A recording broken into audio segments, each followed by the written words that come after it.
far, we've talked about using graphing and substitution as ways to solve systems of equations. A third way is elimination. Graphing works well, if we go back, graphing works well when both equations are pretty easy to graph. For example, if they're both in slope-intercept form. Substitution works well if you have one equation solved for one of the variables. Like here, we knew that x equaled -7, or we knew that y equaled 2x minus 6. But often, if both equations are in standard form, graphing and substitution are not the easiest ways to go. Elimination is. For elimination, our goal is, just like the name suggests, to eliminate one of the variables. Because like we talked about before, when you have an equation that has two variables in it, you can't solve for the value of either one of them. Because you can't figure out what x is unless you know what y is, but you can't figure out what y is unless you know what x is. So it's just a cycle that you can't get out of. You'll never be able to figure out what they are unless you know one for sure. So what we're going to do is we're going to eliminate one of the variables so that we can figure out the value of the other one. So if you look at these equations, one thing that we can do with equations, just like you can do with numbers, is you can add and subtract them. So if I take these two equations and I add them together, that means that I'm going to be adding like terms. So I'm going to add my x's, I'm going to add my y's, and I'm going to add my just plain numbers. Now something really nice here is going to happen when we do that. I'm going to draw this little line, and I'm going to put a little plus sign right there because I'm going to add this equation and this equation. So when I add 2x's and 5x's, I get 7x. When I add 4y and -4y, these cancel out, and I just get 0y, which is just 0, so I don't have to worry about that. So I'm just going to cancel those out. Equals 12 and 9 is 21. Elimination is wonderful because it always results in this really simple equation to solve. My equation is just 7x equals 21. All I have to do to figure out what x is just divide both sides by 7. So I will divide by 7, so x is 3. Now the hardest part about elimination oftentimes is just taking this value and plugging it back in. Because it's not a nice equation to plug x into to figure out what y is. So I'm just going to pick the first one. You can pick the first one or the second one. I'm just going to do the first. So instead of 2x, I'm going to say 2 times 3 plus 4y equals 12. Then I just simplify. 2 times 3 is 6 plus 4y equals 12. Subtract 6 from both sides. So 4y equals 12 minus 6 is 6. Divide both sides by 4. And 6 divided by 4 is 1.5. So if I were to graph these two lines, they would cross at the point 3, 1.5. Now let's look at another example of elimination. This one's not quite so easy. If I were to add these two together, I don't have a situation where one variable is just going to cross out. Up here I had a +4 and a -4 for my y's, so my y's just canceled out right away. But down here I don't have that. If I wanted to cancel out the x's, currently if I add -3 and -5, I would have -8x. And 6y and 2y, I'd have 8y. So right now, how it is right now, neither of my variables are going to cancel out. So what I have to do is I have to make it so one of them will. So here I need to first make a plan.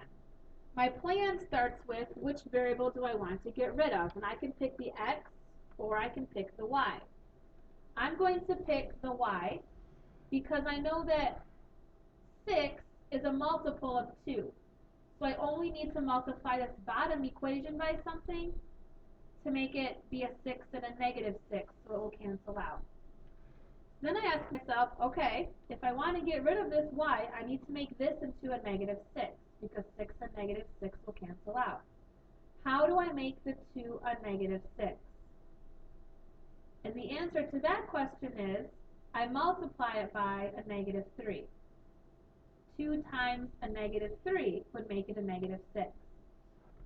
So what I'm going to do is I'm going to multiply the whole equation by negative 3.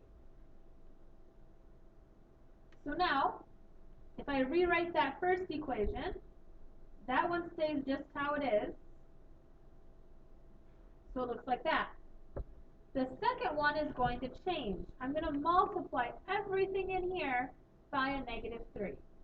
So negative 5 times negative 3 is a positive 15x.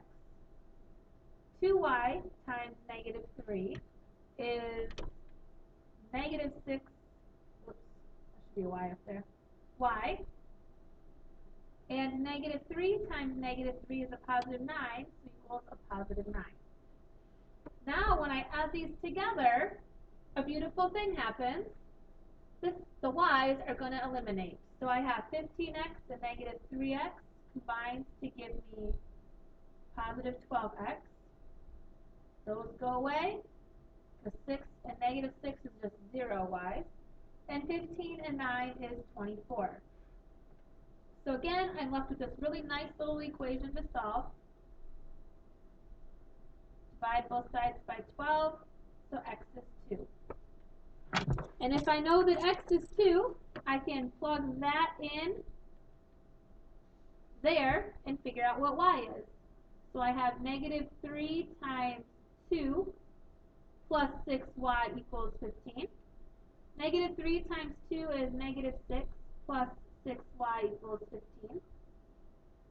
Add 6 to both sides.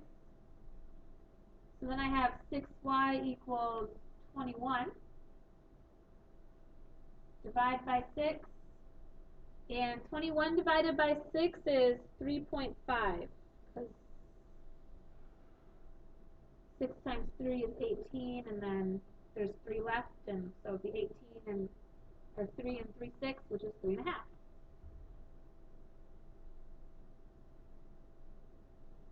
So that's my answer. Now, you're not always going to cancel out the y. You could choose to cancel out the x. If we go back up here, and I wanted to cancel the x out, I would have to make both of these be a positive and a negative version of the same number, like 4 and negative 4, or 6 and negative 6, which is what we did here. So what I would do here is I would probably choose, if I chose to cancel the x's out, I would make one a positive 15 and one a negative 15. If I wanted to, because 3 and 5 both go into 15. If I wanted to do that, I would have to multiply this whole entire top equation by a negative 5. That would make this the positive 15. And I would have to multiply this whole bottom equation by a 3. That would make this a negative 15. So I'd have a 15 and a negative 15, which would cancel out. There are a few different ways you can go about canceling your variables out. There's not necessarily one right way. There's usually an easier way. For example, here it was easier to choose the y because we only had to multiply the bottom equation by something to get a 6 and a negative 6. But we could have also done the x's and got the same answer. It just would have been a little bit more work. So the first thing you need to do when you look at a system for elimination is decide on what your plan is. Our plan was to get rid of the y's. Then you have to decide how you're going to execute that plan. Our plan, to execute our plan to get rid of the y's, we had to multiply the bottom equation by negative 3. The biggest place that students get stuck with elimination is they don't know where to start. So the best thing you can do is just say, okay, I want to get rid of the y's or the x's. Just pick one and then start trying to figure out how you're going to do that. And that is solving systems using elimination.